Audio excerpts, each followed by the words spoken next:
Hey everybody, welcome back.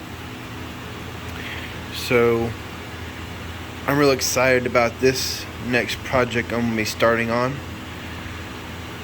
I'm going to be using some of these cedar boards on both sides right here to make a outdoor shelving stand thing. A friend of mine and is replacing a wire rack they have there that's rusting and falling apart. And so I milled these up, I don't know, a couple months ago. I'm gonna keep an eye on them and checking them with the moisture meter, and they are right at the level where we can start working with them. I've never messed with live edge slabs before to make a piece of furniture with, so it's gonna be a fun experience, and y'all get to see it as it progresses, so stay tuned. Well, I was going to record all of these being rip cut with the circular saw and table saw, but I didn't know my phone was going to do a automatic update in the middle of recording, so yeah, I didn't get that video. But here's the aftermath.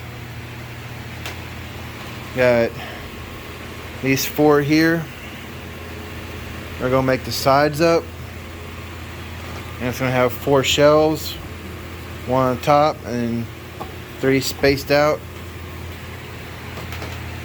evenly top to bottom. It's gonna have a live edge and all the edges facing out on the shelves and on the sides. I'm gonna sand that down, clean it up, make it look real good. Get that white sapwood popping out. Yeah, I'm gonna let these sit for a few days and let them finish getting any movement out of them and de-stressing before I go start working with it. That way I don't have any issues after I'm done milling everything down and sanding and all that jazz. So come back in a few days. So I've let these boards sit for a few days after cutting them, put some shims underneath them, get some air circulating through them, and they haven't really moved too much. A little bit of rocking, but a little twisting. That's to be expected, because when they de-stress, they're just going to twist and warp, but that's no issue. Run across the joiner over there, and that'll clean that problem up. And checking the moisture meter. It's kind of hard to see us upside down.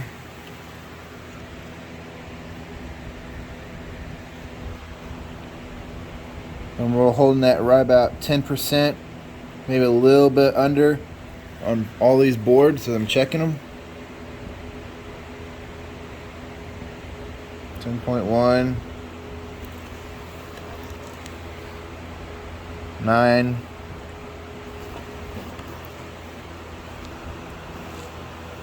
Hard to see that one, but it's 9.76. Feels like I'm grading a Olympic event here. 9.9, 9.8, 10. But these are all ready to be worked with. I'm going to start cutting them down to rough length and start milling them up. If I was doing a piece of furniture to go indoors, yeah, they would stay like this for a few more weeks probably, until it got down to about the 8% range. That way, the wood movement is little. But since this is going to be outdoors, it's going to be exposed to the elements. Not so much getting rained on, but it's going to experience all the humidity, all the heat, the cold. So it is going to move. Have some movement. It's going to get a little moisture in there, so I'm not too worried about it being real low.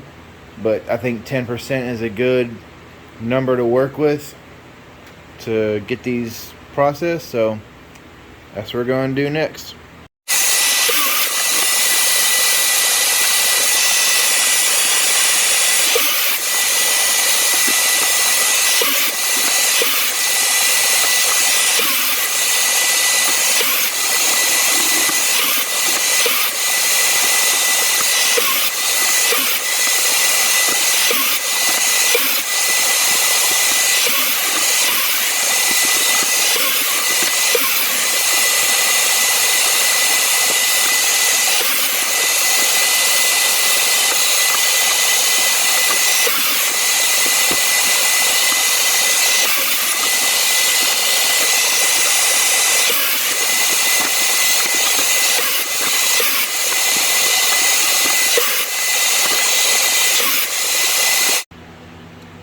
So here are all the boards after being rough cut on the miter saw.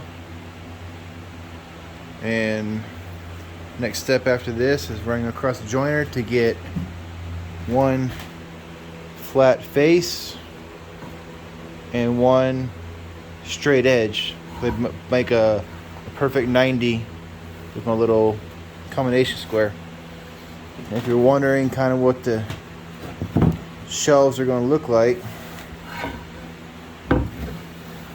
here's a little preview, something like that. Have a live edge in front, and then sides gonna be the same thing, live edge facing out. Just, you know, kind of give it a different look, more rustic. But overall, project's gonna look pretty nice by the time it's all said and done. So let's get the joiner set up and get to flattening these boards out.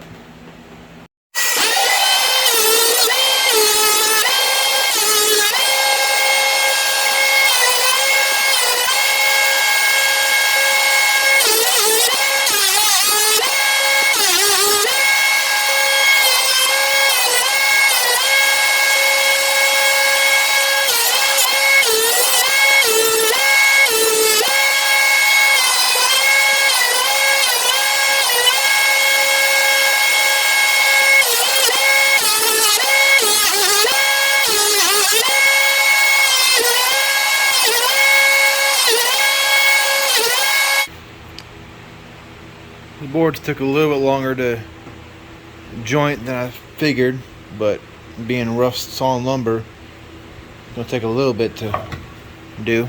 I want to show y'all the grain on this here. This is just absolutely gorgeous. Put a good coat of a clear sealer on there. That's gonna make that grain just pop out real good. That's gonna be a really pretty shelf. That's all said and done. I mean, look at that. All that character, the knots. I don't let any of it go to waste.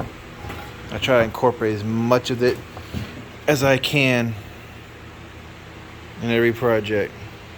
It just makes each piece that much more unique. Alright, now it's off to plane these down to an even thickness with this machine. Let's get it going.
here is the final product.